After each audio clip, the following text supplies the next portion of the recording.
All right, in the previous screencast, we talked about um, what exactly was the Cold War. Remember, that was this rivalry between the United States and the Soviet Union.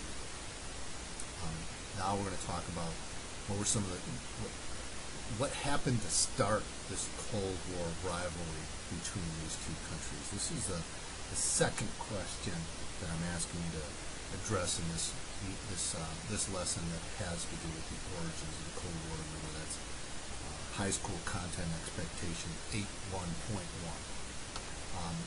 So that's what we're going to be looking at in the next screencast. We'll look at what exactly was the Truman Doctrine, the Marshall Plan. We'll look at a little bit about the United Nations, and then we need to come away with an understanding of what the Iron Curtain was.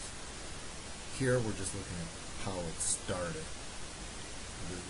How did this rivalry between the United States that wanted a capitalist economic system and the Soviet Union that operated under a communist economic system, between the United States that operated under a democratic form of government, at least a nominally democratic form of government, and the Soviet Union that operated under a totalitarian dictatorship.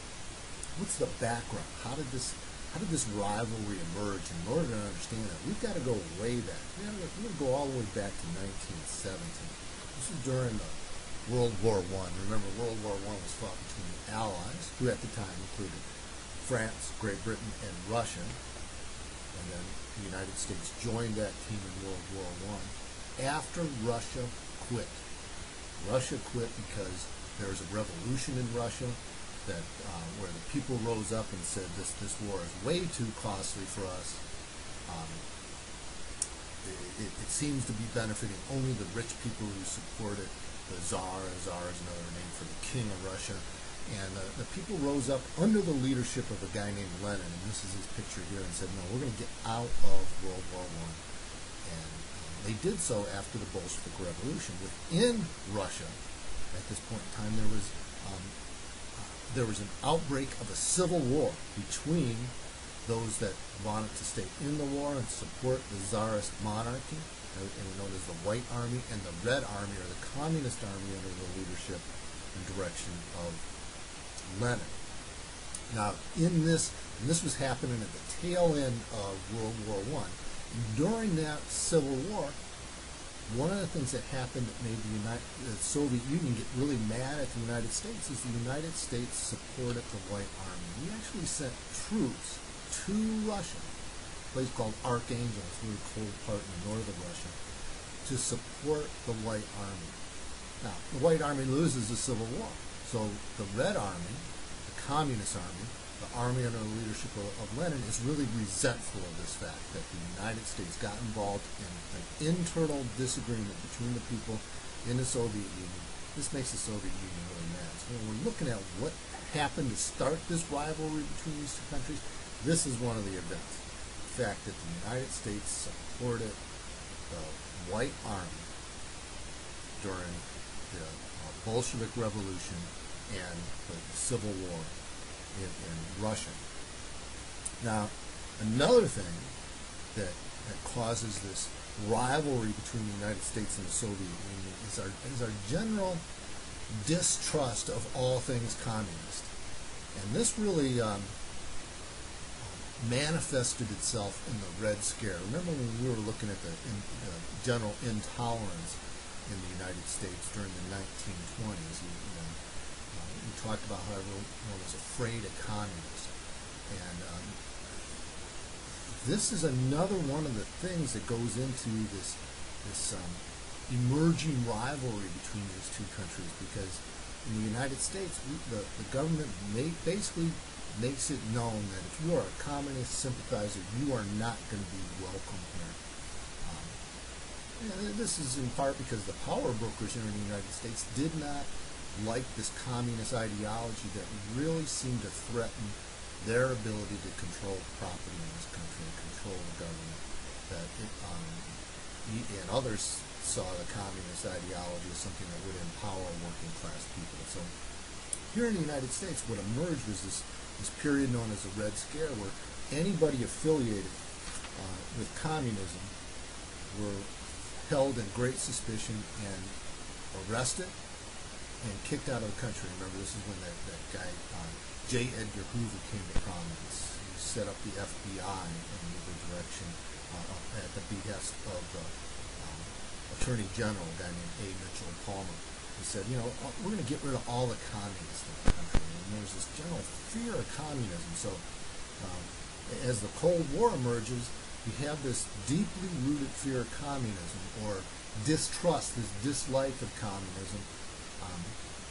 That's one of the things that goes into this emerging rivalry. Of course, there are reasons why many people in the United States felt that we should distrust the communists. If you remember, in the years leading up to World War II, the Soviet Union, led by Stalin, actually signed an agreement with Germany, the country that we are going to be enemies with, to not fight one another.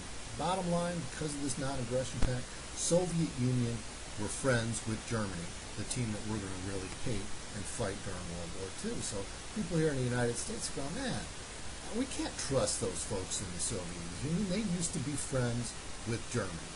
So again, we're looking at what started this Cold War rivalry between the United States and the Soviet Union. We've got to look at the fact that we sided with the White Army during the Bolshevik Revolution, our general fear and paranoia of all things communist, as was manifested in the Red Scare here in the United States in the 1920s, and our suspicion of the Soviets who actually sided with Germany during the early years of World War II.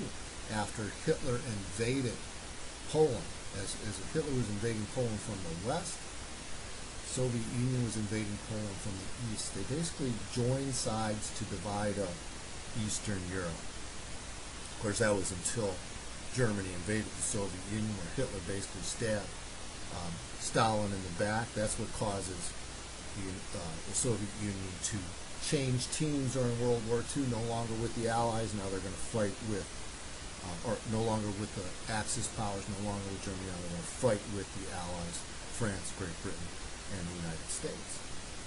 There's this invasion of the Soviet Union by Germany leads to another cause of the Cold War. Because this invasion of Soviet Union, used to be known as Russia, and then goes back to being known as Russia, was basically a repeat of an invasion that happened during Napoleon's time in the 1800s, and then what happened in World War I. And that invasion was repelled just like the invasion in World War I and the invasion in Napoleon's time, basically at the gates of St. Petersburg and Moscow, major cities in Russia, that the people of the Soviet Union are able to eventually repel this attack from the Germans. However, they did so only at a tremendous loss. The Soviet Union was really taking a beating during World War II. And you remember that in the western part of Europe, Germany had control of all of France. They were engaged in an air battle over Great Britain. It's the Battle of Britain. But most of its land forces were concentrated on the eastern front against the Soviet Union. The Soviet army really taking a beating, and they're begging the other allies to attack Germany from the west, so to relieve some pressure on the Soviet army. And all along, the other allies, Churchill from Great Britain, Roosevelt from the United States, are saying, okay, well, we'll get to it. We'll get to it. In fact, at the Tehran conference in 1943, they tell Joe Stalin, all right, within 6 months, we will indeed open up the second front. And in the meantime, the Soviet Union is suffering tremendous losses. If you look at this bar graph here, more than 12% of its total population was lost. More than, we're looking at total deaths here, almost 24 million Soviet people from the Soviet Union died during World War II in this battle against Germany. That's why Stalin was begging for the United States and Great Britain to open up the second front. And Stalin, this is where you have to understand that Stalin is thinking, he's suspicious of the United States and Great Britain, thinking, look, because you hate my country that practices communism, you just as soon see Hitler destroy us. So I don't trust why you're not opening this second front. I think you're doing this purposely to see the Soviet Union suffer these great casualties. Of course, eventually, Great Britain and the United States do open a second front. That was what the D-Day invasion was all about. That did eventually lead to the defeat of Germany. And as Germany is being defeated, the powers, Great Britain, the United States, and the Soviet Union meet again at a place called Yalta. And in this meeting, the Soviet Union, led by Joe Stalin, said, now that we've defeated Germany, as soon as we complete that victory, we will join in your campaign against Japan.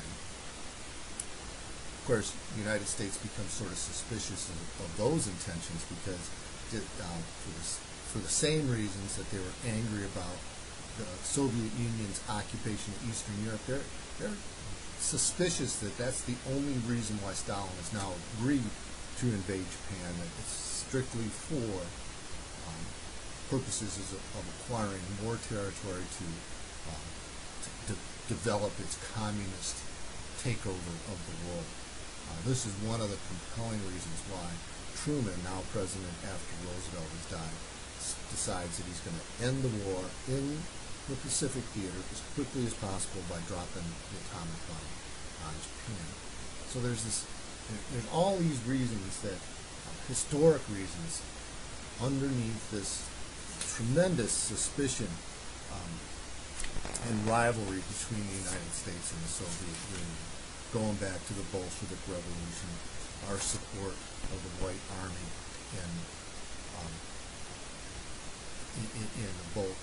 the Civil War, the fact that the Soviets originally sided with Germany, the fact that the Soviets occupied Eastern Europe as Hitler was occupying half of Poland, the fact that the Soviets did not trust the United States and felt that they were purposefully delaying opening up the second front that they eventually did in D-Day. All of these things underline this suspicion between the United States and the Soviet Union. All of these things are the root causes. When you're asked, how did it start? These are some of the things that you need to be able to reach back and discuss. The bottom line, after World War II, the United States emerges as probably the most powerful nation. Nobody else could touch it. And they wanted to use that power in order to expand the ideas of democracy. Soviet Union, on the other hand, wanted to rebuild after the war and really wanted to provide a defensive border. They were tired of getting attacked from the West. So because of that desire, they were really suspicious of the United States. So we got those things going on. So right now what I'd like you to do is to take out a piece of paper and see how could you answer. How did the Cold War start? And then in our next screencast we're going to look at the Truman Doctrine, the Marshall Plan, Iron Curtain, and the United Nations.